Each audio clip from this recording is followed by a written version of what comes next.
Sekarang tuh bab perdukunan ya. Iya Ustaz, halaman 86.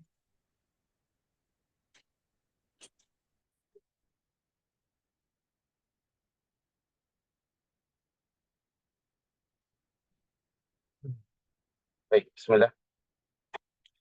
Alhamdulillah, salatu wassalamu ala rasulillah wa ala alihi wa ashabihi wa mawala ba'du.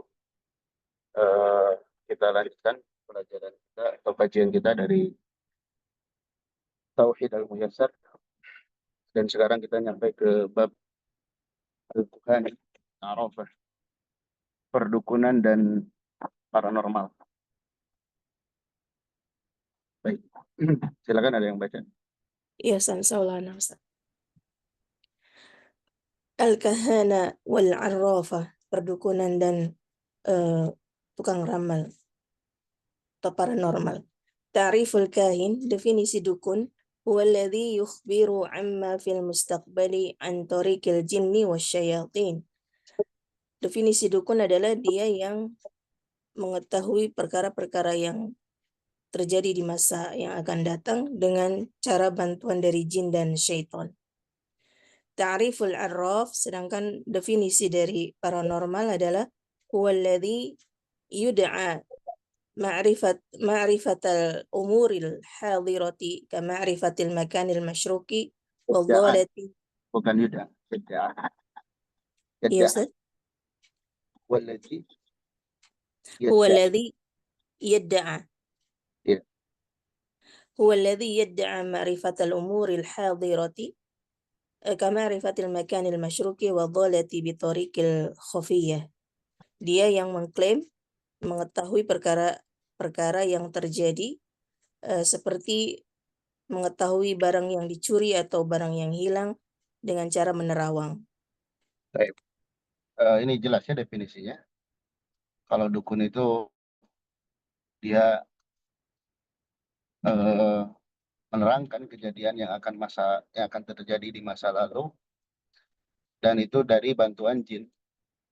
Maksudnya dia menerima berita dari bisikan-bisikan jin, yang jin atau syaitan tersebut mencuri berita di langit, lalu dibisikkan ke telinganya dukun, dan kemudian dukun mengabarkan kepada manusia yang lain bahwasanya nanti di masa yang akan datang A, B, C, D, dan selainnya.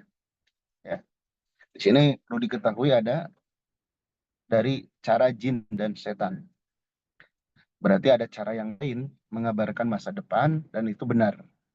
Yaitu antorikil wahyi.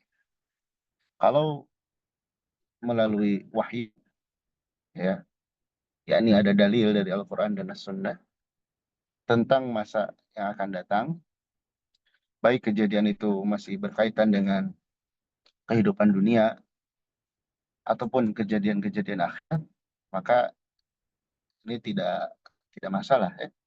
Seperti Nabi SAW mengabarkan tentang nanti akan terjadi penaklukan-penaklukan, kemudian menggambarkan kejadian-kejadian kiamat, menggambarkan kejadian setelah kematian di alam kubur dan selainnya. Maka kalau melalui metode atau jalur syariat, maka ini bukan dukun, ya. Baik. Kemudian adapun paranormal, peramal ini yang mengaku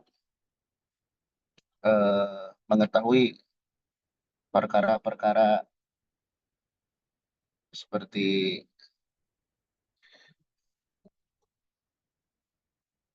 ada yang barang hilang, ada yang dicuri, ya.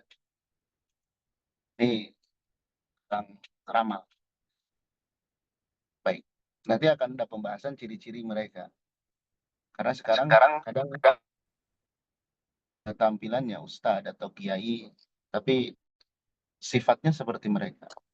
Maka hukumi seperti mereka, walaupun tampangnya kiai atau ustadz, kalau melakukan hal-hal yang disebutkan di atas. Baik. Saya lanjut, ya. Aqsamu man yukhbiru 'anil mughibati. Idia'u ilmil ghaib. Oh, ya Allah, kelewat. Afwan Ustaz. Ada'a'u Iddia, ilmil ghaibi. iddia. Iddi'a'u ilmil ghaib. Orang yang mengklaim mengetahui perkara yang gaib. Kufrun li'annahu takdzibu lil Qur'an. Dia dihukumi kufur karena dia berdusta terhadap Al-Qur'an. Qala ta'ala, Allah Ta'ala berfirman, "Qul la ya'lamu man fis samawati wal ardil ghaiba illallah." Katakanlah wahai Muhammad, tidak ada yang mengetahui seorang pun di langit dan di bumi perkara yang gaib kecuali Allah. Baik, ini hukum menerawang perkara yang goib. Hukumnya kufur karena goib itu bukan untuk diterawangi, tapi untuk diimani.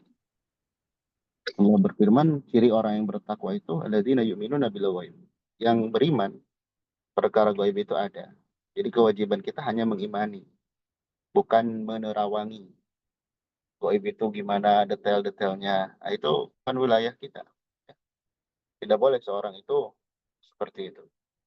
Tapi beriman terhadap hal yang gaib ini wajib, ya, wajib. Ketika ada orang yang mengaku tahu ilmu gaib, ya, maka dia kufur. Kenapa? Karena itu hak Allah Subhanahu wa taala. Di sini dikatakan dalam ayat qul la ya'lam.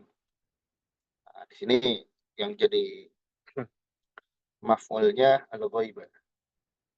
Secara makna qul la ya'lamul ghaiba. Katakanlah tidak ada yang mengetahui perkara gaib. Man fis samawati wal ard. Siapapun yang ada di langit dan yang ada di bumi, itu nggak ada yang ke perkara gaib. Jadi tanpa kecuali yang ada di langit seperti para malaikat, yang ada di bumi manusia, ya, itu tidak mengetahui perkara yang gaib. Illallah, kecuali Allah saja. Jadi sini berarti menunjukkan yang mengetahui tentang perkara gaib itu hanya Allah Subhanahu wa taala. Tidak ada yang mengetahui selain Allah. Kalau ada orang yang mengaku mengetahui, nah berarti ini dia sudah berdosa. Karena Al-Qur'an menyatakan tidak ada yang tahu kecuali Allah. Terus dia mengaku tahu perkara gaib. Berarti dia bohong. Bohong terhadap Al-Qur'anul Karim. Ya. Tapi kendati pun demikian, banyak orang yang percaya. Banyak orang yang percaya. Itu bagaimana jadinya kalau nanti Dajjal yang benar-benar sakti, ya. Orang lebih terpengaruh lagi oleh. Baik. Terus Aqsamu man yukhbiru 'anil mugibat. Pembagian orang-orang yang mengklaim mengetahui perkara-perkara yang gaib. Al-awwal man akhbaru 'anil ghaibi bi tariqil jinni fahadha yusamma kahinan. Yang pertama, orang yang mengklaim mengetahui perkara yang gaib dengan cara bantuan jin, maka ini disebut dukun. As-sani man akhbaru 'anil ghaibi bil khututi fil ardi fahadha yusamma rimalan. Yang kedua, orang yang mengklaim mengetahui perkara yang gaib dengan cara membuat garis-garis di tanah, maka ini disebut tukang ramal. As-salis man akhbaru 'anil ghaibi 'anit tariqin nujumi fahadha yusama munjiman. Dan orang yang mengklaim mengetahui perkara yang gaib dengan cara melihat bintang-bintang, maka ini disebut ahli nujum. Ar-rabi' man akhbaru 'anil masruqi wadh-dhalati bitariqi khafiyyah fahadha yusamma arrafan. Dan yang keempat, orang yang mengklaim mengetahui perkara yang gaib dengan perkara yang gaib dari barang-barang yang dicuri atau yang hilang dengan cara menerawang, maka ini disebut paranormal atau peramal. baik. Nah ini beda penyebutan aja. Ada yang namanya dukun, ada yang namanya tukang ramal, ada yang namanya tukang bintang, ramalan-ramalan bintang. Ini semuanya sama. Dia mengabarkan kepada orang lain tentang perkara gaib. Hukumnya sama, pun sebutan orangnya beda. Hukumnya sama. Bahkan tadi dikatakan, seandainya ada seorang yang ya berpenampilan seperti ustadz ya atau kiai, tapi dia mengabarkan tentang perkara gaib ya dengan bukan dengan dalil atau mempelintir dalil, nah itu sama hukumnya. Atau cocokologi, biasanya ada yang nanti A B C D dibawakan dalilnya, ada dicocokkan dengan kejadian-kejadian nih A B C D akan A B C D. Nah ini pun sama, hukumnya sama. Jadi walaupun sebutan-sebutannya beda, kita tidak terlalu permasalahkan terkait sebutan-sebutan. Yang pasti kelakuan mereka itu termasuk perbuatan yang terlarang dalam agama. Baik, selanjutnya. Ustaz. Hukmu dhihabi lil kahinati wal arrafina was saharati. Hukum mendatangi dukun atau peramal atau tukang sihir. Ala kismaini, terbagi menjadi dua. Al-awwal man atahum wa sa'alahum duna tasdiqin. Al-hukmu muharramun wa kabiratun min kabairi dhunubi walam tuqbalu lahu walam tuqbal lahu salata arba'ina yawman. Yang pertama, orang yang ya Ustaz, Wala tuqbal lahu salat. walam tuqbal lahu salatu arba'ina yawman. Yang pertama, orang yang mendatangi mereka dan bertanya kepada mereka tanpa membenarkan apa yang mereka katakan, hukumnya haram dan termasuk dari salah satu dosa besar dari dosa-dosa besar dan tidak akan diterima sholatnya selama 40 hari. Waddalilu, dan dalilnya qauluhu sallallahu alaihi wasallam, sabda Nabi sallallahu alaihi wasallam, man ata arrafan fasa'alahu an syai'in lam tuqbal lahu salatu arba'ina yawman, rawahu Muslim. Barang siapa yang mendatangi tukang ramal lalu ia bertanya kepadanya tentang sesuatu, maka tidak akan diterima salatnya selama 40 hari, riwayat Muslim. Wal muradu anna salatahu la ajra lahu 'alaiha. Dan yang dimaksud tidak diterima salatnya adalah salatnya tidak akan mendapatkan pahala baginya. Yang kedua, Asani, iya. Asani man atahum wa sa'alahum wa saddaqahum. Yang kedua, orang yang mendatangi mereka dan bertanya kepada mereka lalu membenarkan apa yang mereka katakan.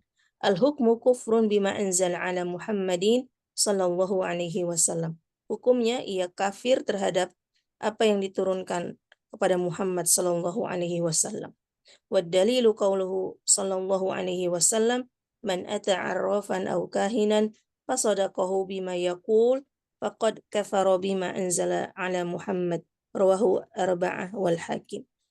Dan dalilnya sabda Nabi Shallallahu alaihi wasallam, barang siapa yang mendatangi tukang ramal atau dukun lalu ia membenarkan apa yang mereka katakan, maka hukumnya adalah kafir, maka dia adalah kafir terhadap apa yang diturunkan kepada Muhammad Shallallahu alaihi wasallam, yaitu Al-Qur'an, rawahu Imam yang 4 dan Al-Hakim.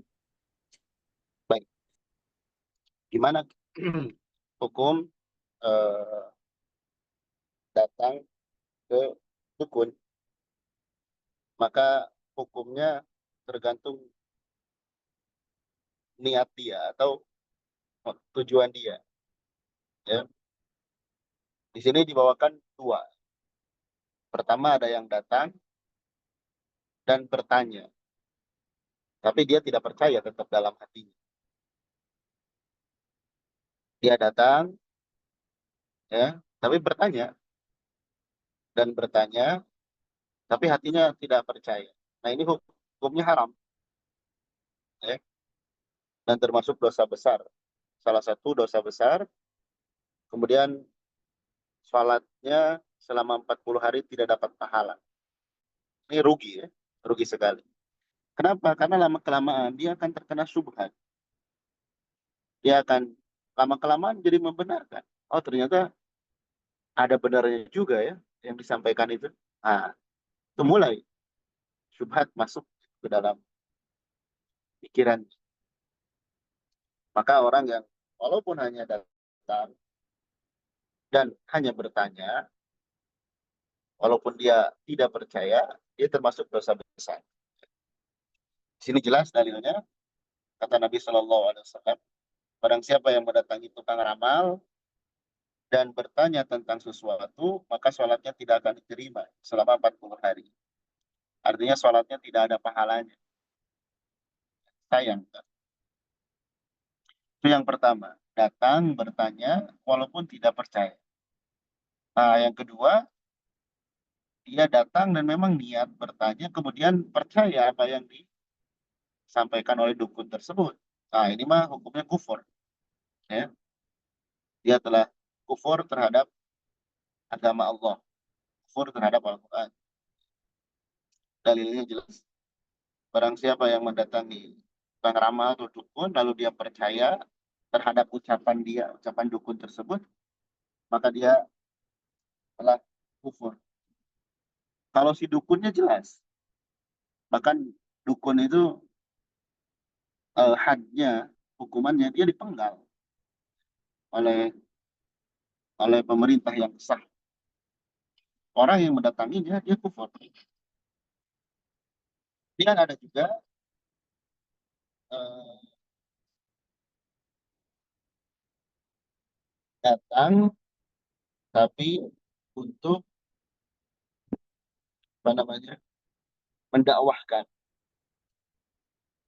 untuk memerintahkan kepada taubat. Nah, ini bagian dari dakwah. Maka hal tersebut tentu tidak mengapa. Ya. Jadi datang memang niatnya untuk dakwah. Ini tidak mengapa. Kalau berani, biasanya kalau di daerah-daerah tertentu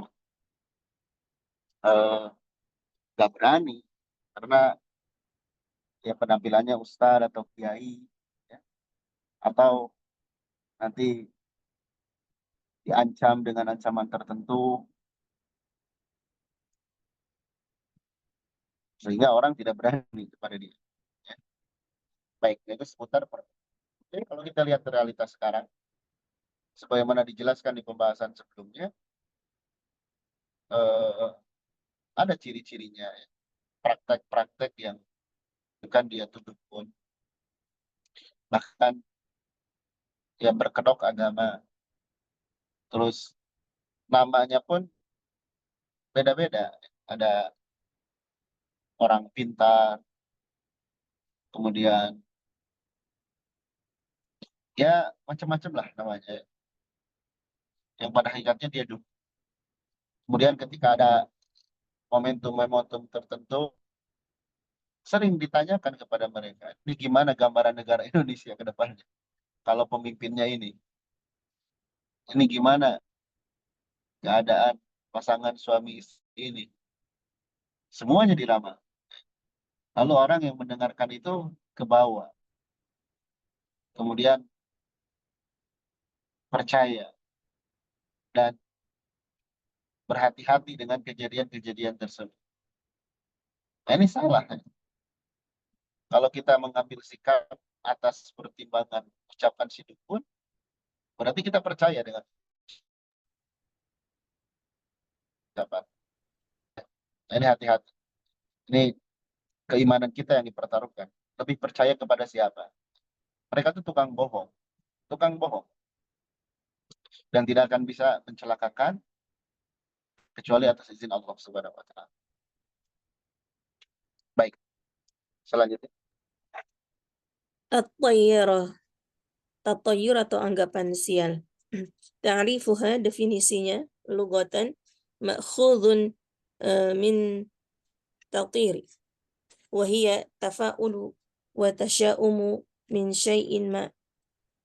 Ini apa Ustaz? Ma ya Ustaz. Iya, insya Secara bahasa diambil dari kata at-tatir yang maknanya dia adalah optimisme atau tasyu'um, menganggap sial ya Ustaz ya. Iya, merahasia. Pesimisme dari sesuatu yang terjadi. Istilahan dan makna secara istilah, tasya'umu yuhdisu natijata syai'in mur'in au masmu'in Ya, dusuk. yahdusu. Yahdusu natijata syai'in mur'iyin au masmu'in au ma'lumin. Secara istilah maknanya merasa sial terhadap sesuatu yang terjadi hasil dari penglihatan, pendengaran, atau yang dia ketahui. Baik, ini tiaroh ya, atau toyur. Tiaroh ini anggap sial atau optimisme. Misalnya hoki-hokian. Kamu kalau begini akan beruntung. Kamu begini akan sial. Ya. Itu dilihat atau diperhitungkan dari hasil yang dilihat. Wah, ini jangan-jangan kayak gini. Atau yang didengar, atau yang diketahui. Ini tatoi. Jadi menganggap sial atau hoki dinisbatkan kepada sesuatu selain Allah. Padahal sesuatu yang belum terjadi itu akan mengenakan atau tidak, itu Allah yang mengatur. Dan sesuatu yang sudah terjadi, mengenakan atau tidak pun Allah yang mentakdirkan. Tidak ada sangkut pautnya dengan kejadian-kejadian tertentu yang ada di dekat kita. Orang banyak yang percaya hal ini. Baik, selanjutnya. Hukmu tatayyuri, hukum tatayyur. At-tatayyur yunafi tauhidi wa dzalika min wajhain. Tatayyur bisa menafikan kesempurnaan tauhid dan ini ditinjau dari dua sisi. Al-awwal anna tatayyara qit'u tawakkulihi 'ala Allah wa i'timadi 'ala ghairillahi. Bahwasanya tatayyur memutus tawakalnya terhadap Allah dan dia bersandar kepada selain Allah. Asani annahu ta'alluqu bi amrillah haqiqatan lahu bal huwa wahmun ya Ustaz.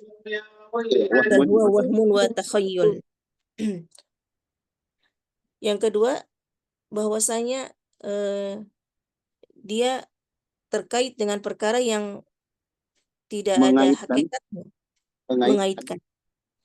Bahwasanya ia mengaitkan kepada perkara yang tidak ada hakikatnya baginya, akan tetapi dia adalah wahm, sangkaan-sangkaan atau takhayyul, hayalan-hayalan. Baik, nah ini bagaimana hukum tatoyur? Dia meniadakan tauhid, tauhidnya cacat. Ya. Tauhidnya cacat. Bahkan nanti ada dalil dia termasuk perbuatan syirik. Masuk perbuatan syirik. Kenapa demikian? Karena pertama, orang yang tatoyur itu dia memutus tawakalnya kepada Allah. Kenapa kepada Allah dia tidak menggantungkan? Malah dia bergantung kepada hal yang lain, kepada Allah.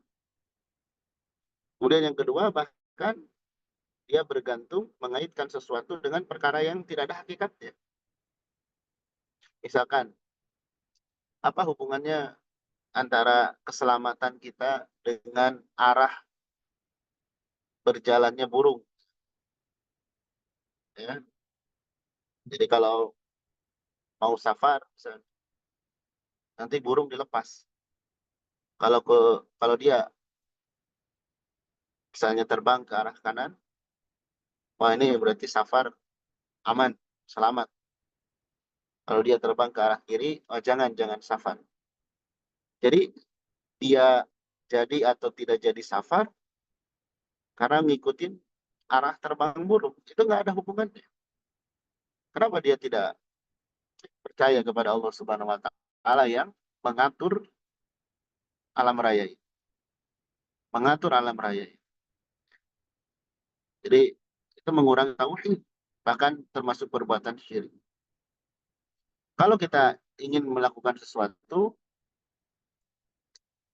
ya makanya kita sebelum atau ketika keluar dari rumah berdoa Bismillahirrahmanirrahim, la haula wala quwwata illa billah.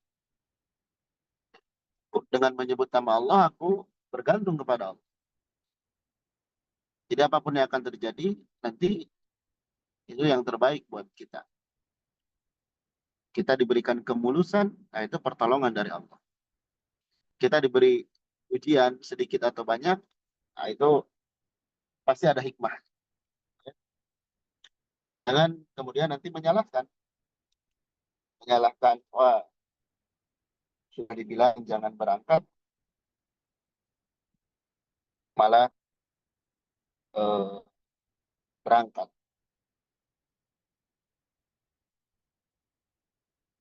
Baik, selanjutnya. Baik, Ustaz. Dalilun nahyi anit tatayyuri. Dalil larangan dari tatayyur. Qauluhu ta'ala, firman Allah Ta'ala, ala innama ta'iruhum indallahi walakinna aksarahum la ya'lamun. Ketahuilah bahwasanya nasib mereka, sial tidaknya mereka ada di sisi Allah. Akan tetapi kebanyakan mereka tidak mengetahuinya. Surat Al-A'raf ayat 131. Wa qauluhu sallallahu alaihi wasallam, dan sabda Nabi sallallahu alaihi wasallam, la adawa wa la tayyarata wa la hamata wa la sufra. Muttafaqun alaih. Tidak ada penyakit menular, tidak ada kesialan, tidak ada hama. Di sini apa, Ustaz? Penyakit menular. Penyakit demam, panas. Iya.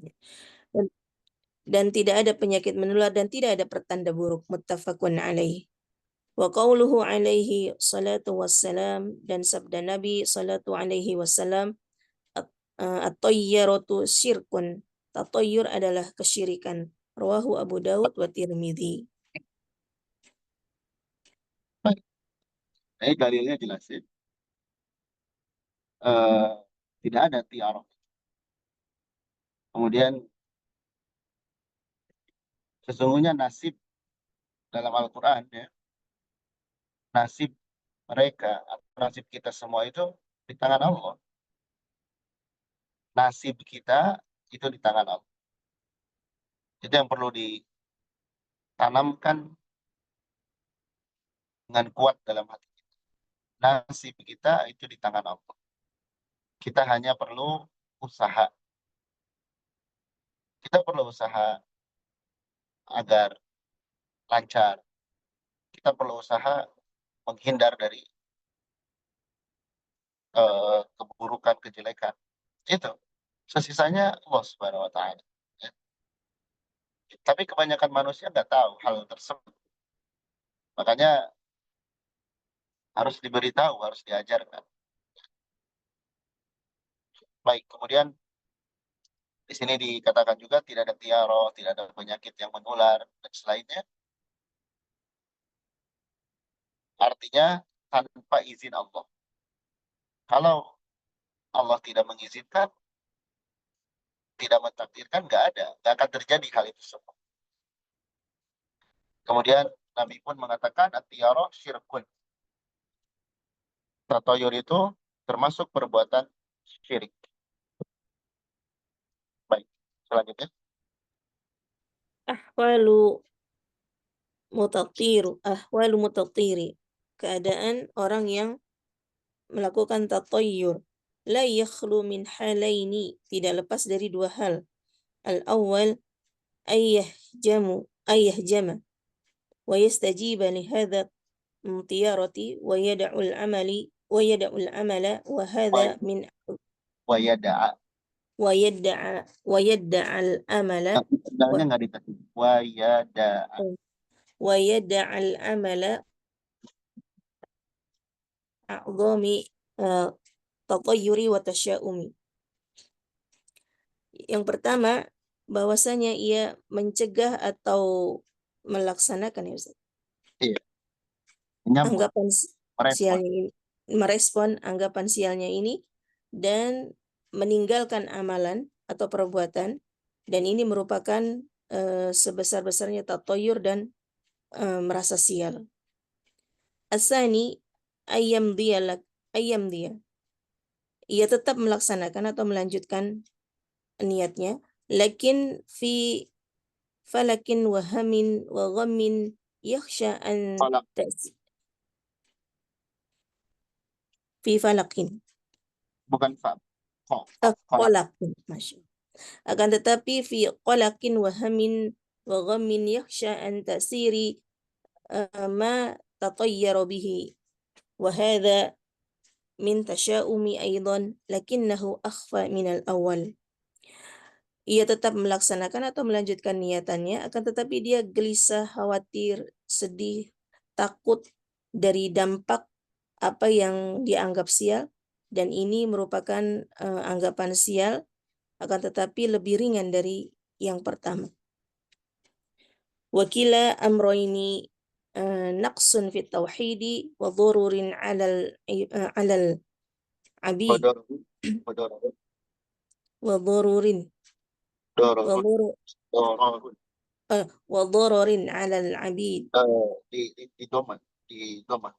wa Dalam ini dhururun nafsu wa atau topik dhururun nafsu. alal abid naqsun fit tauhidi wa dhururun alal abid. Keduanya merupakan perkara yang bisa mengurangi kesempurnaan tauhid dan membahayakan bagi seorang hamba.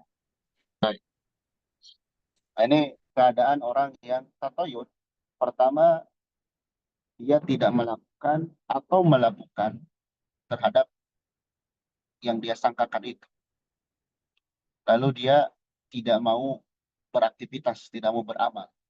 Nah, ini mah paling besar.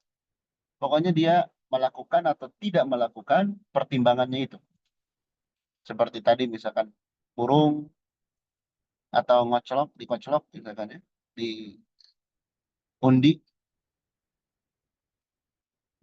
kemudian, wah ini yang keluar ini.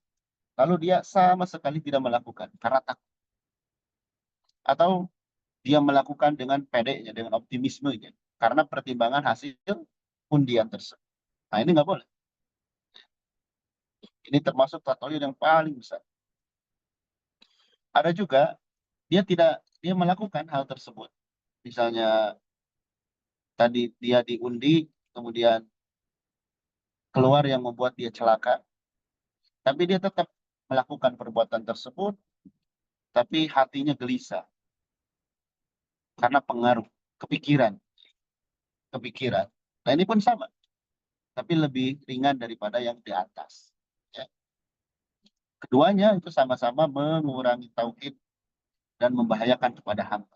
Misalnya akan celaka di mobil dia ngelamun. Nah sebetulnya yang membuat dia celaka tuh ngelamunnya itu. Kalaulah dia tidak melamun, dia selamat. Baik. Nah, kemudian apa obatnya? Di sini ada penawar orang yang terkena tatoyur. Silakan. Dawa'un liman waradat tiyaratu ala qalbih.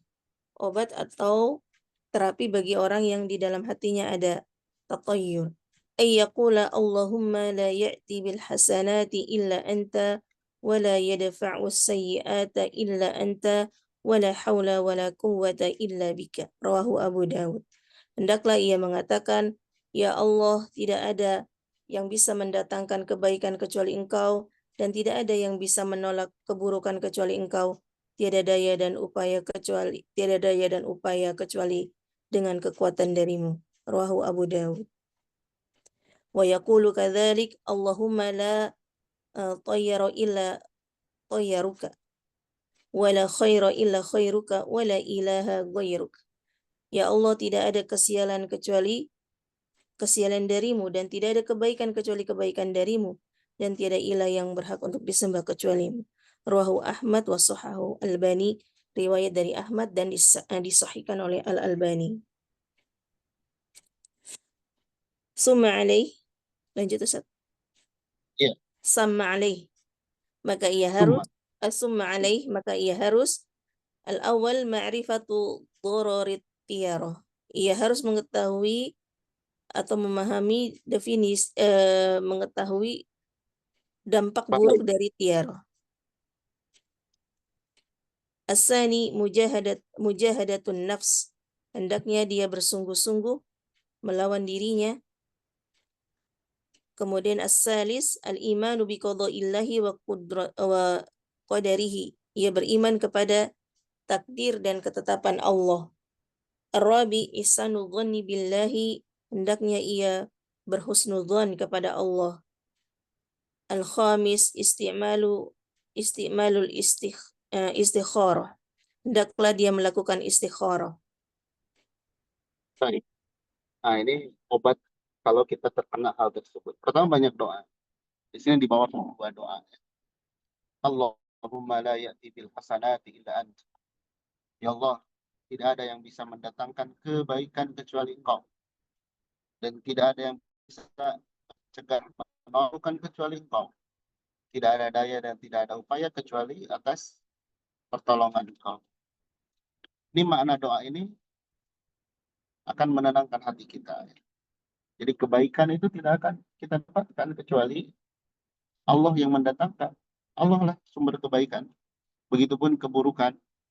Tidak ada yang mampu menolaknya kecuali Allah Subhanahu wa taala. Dan tidak ada daya serta upaya bagi kita selaku manusia kecuali atas pertolongan Allah. Kemudian dia berdoa juga, ya Allah, tidak ada tiara kecuali yang telah Engkau telah ditakdirkan. Tidak ada juga kebaikan kecuali kebaikan yang Kau takdirkan. Tidak ada ilah yang berhak disembah kecuali Engkau, selain Engkau.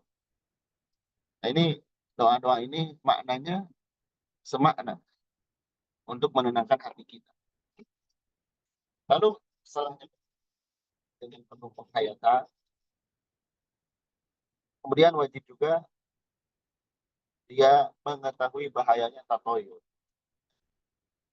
Bahaya yang paling besar apa? Mengurangi keimanan, mengurangi tauhid. Dan itu kesyirikan. Kesyirikan itu akan mencelakakan kita di akhirat nanti.